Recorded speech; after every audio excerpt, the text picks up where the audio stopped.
Good morning, everyone. You guys haven't seen me in a while. It's Nick with Save Your Plant. It's December 23rd. Tomorrow's Christmas Eve. I wanted to go ahead and just do a video so I do have the time off. Might as well. And these are the shades. Like I said, I now work for eyewear designer, Garrett Light. You guys should check it out. Some really nice frames. Very well built. Excellent quality. Alright. Enough for the plug. On to the garden time, right? Okay.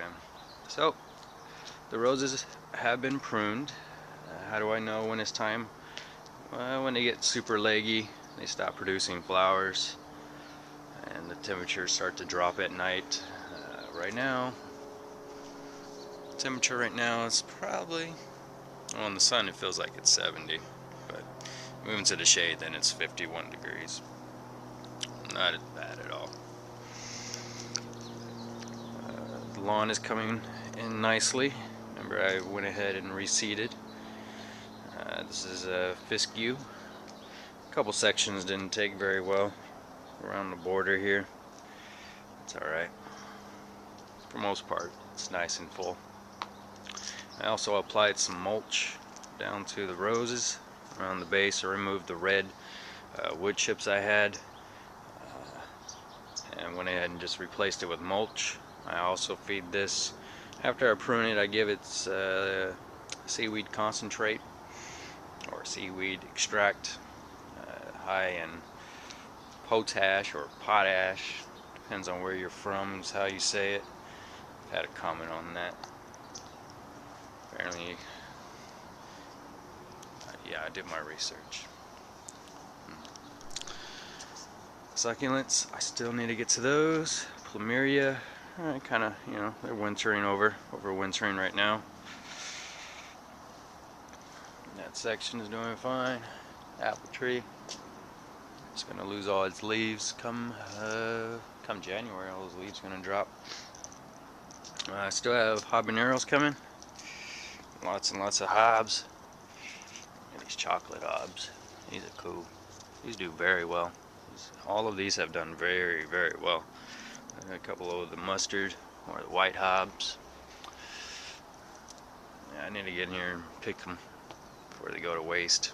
I saw someone, I can't remember, it's someone I follow on Instagram. I think they actually juiced it and they did something interesting with them. Kind of like that idea. Hoop house, there's nothing going on in there. The watermelon is still growing, just to let you know. But everything else just kind of fizzled off. Cucumbers done. Put some tomatoes in there. It didn't really take all that well because it's been cold at night. It has actually been getting down to the 30s, so they're not appreciating it. The onions are doing well. What I've been doing is adding mulch as they grow, just building up around it so that the bulb has, you know, some protection and some kind of grow medium, which will be the mulch. The autumn flowers, this is the best one right here. Look at all these different groupings. If you can see that, it's just budding out everywhere. All the other ones already did what they are supposed to do, and now they're dying off, waiting for some seeds. Here's the garlic. So I went ahead and mixed up 55 gallons of compost tea. I have the air stones going to aerate the water. You can't really see it in there. It's dark. It's compost tea. It's not, you know, it's not the color of water or clear anymore. Here's my cracky setup. It's out here. I have stuff coming for that. Artichokes. Yep, artichokes. So everything is getting compost tea right now, especially the onions and the garlic as they grow. I continually feed them once a week, compost tea. What else we got? Yeah, might as well walk around the back. Show you guys the hoop house. It's kind of a mess in there. Well, not really. Just haven't spent a whole lot of time in there. So I hope everyone's having, you know, their holidays got off to a great start. I know, I'm working on it. So here's my new cracky right here.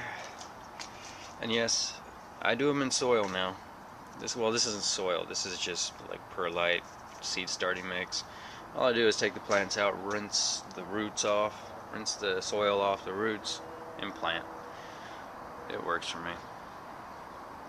Lots of clover that flowers, or sour grass. I call it sour grass because you can eat those flowers. Let me show you. We got some over here. Let's see. Just pick that. Oh, it's a nice thick one. And these I just like to chew on it.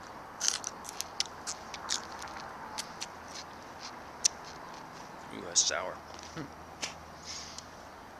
Alright, let's go ahead and just put this down. I can eat the whole thing. I want to show you guys bananas. They're doing pretty good. I don't need to do anything for winter for these. We don't have extreme winters here.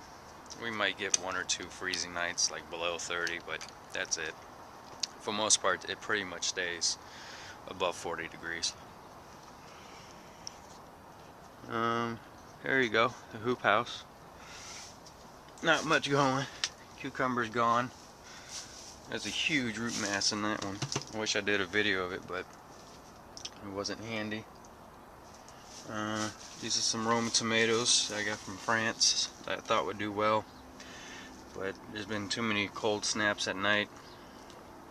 I mean, they may take, but I'm already feeling a lot of firmness in these limbs, so that means, you know, they're pretty much stunted. Here's the watermelon. It's still coming. The tendril's not dried out yet, so that means it still wants to grow. I'm just gonna let it go. I thought about just picking it this weekend. I was like, just let it go, let the tendril dry. Oh yeah, at least I have a juicy watermelon. Why? Stuff's not going. What's going on over here? Looks like I lost power at 2 a.m. Girlfriend keeps on plugging my hoop house because I don't have solar on it. Yep. So that's all I got going. Alright, well, next month, in 2 weeks, it is seed germinating season again. My favorite time. I love germinating seeds. I have a lot of plans. Ordering seeds right now. And these are tulips, and then in the center, I don't know if you can see that right there. That's a Casablanca. When I prefer to do my bulbs just sitting on top of the soil in the kitchen. I do it every year. I don't think I've ever really done a video. Amaryllis do very well with that setup. I've never tried tulips with this, but I have seen tulips in water. Deep culture water reservoirs doing very well without soil medium.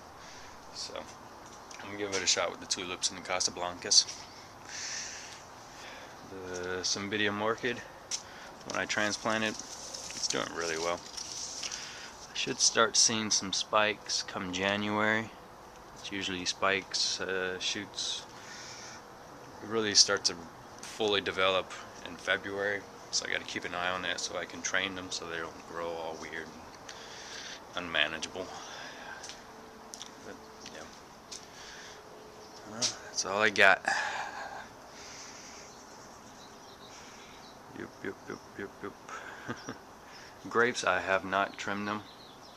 Back in October, my last video, I mentioned I was going to do so. I did some research. Apparently I've been doing it too early, so apparently you're supposed to wait until around right before spring. So the time that I call the wake up time for them is when you prune them and wake them up at the same time. So we'll do that in March. If you haven't checked out my website, please do. I know I'm a little bit behind on loading content and updating, but yeah, I do have January through June on the calendar up and running. So if you want to see what I'm going to do, start January, step by step pretty much, because there's also videos that are, linked to the information I'm providing, or the steps that I'm doing in January. I have videos for that information, so if you have any questions, you can always check out my videos. It's all linked together, so if you don't understand the publication, the verbiage, you can click on, oh, I want to see the video on how to do this. So I have January through June completed. July, August, September, October, November, I'm going to update as I go those months. I'll probably do some updating because I can, recall a lot of it. But for those ones, I want to just, as I do it, add the content. So, alright, I hope everyone has a Merry Christmas. If you don't hear from me, a Happy New Year. Please be safe. And I hope you're just excited as I am about seed germinating. This coming January or next season, I'm hoping to have somewhere close to 500 plants that I can either give it away or sell. I'd much rather sell them, but I also get more pleasure out of just giving them away to people that like to garden and just can't afford it. Because I've been there. Alright, talk to everyone later. Peace out.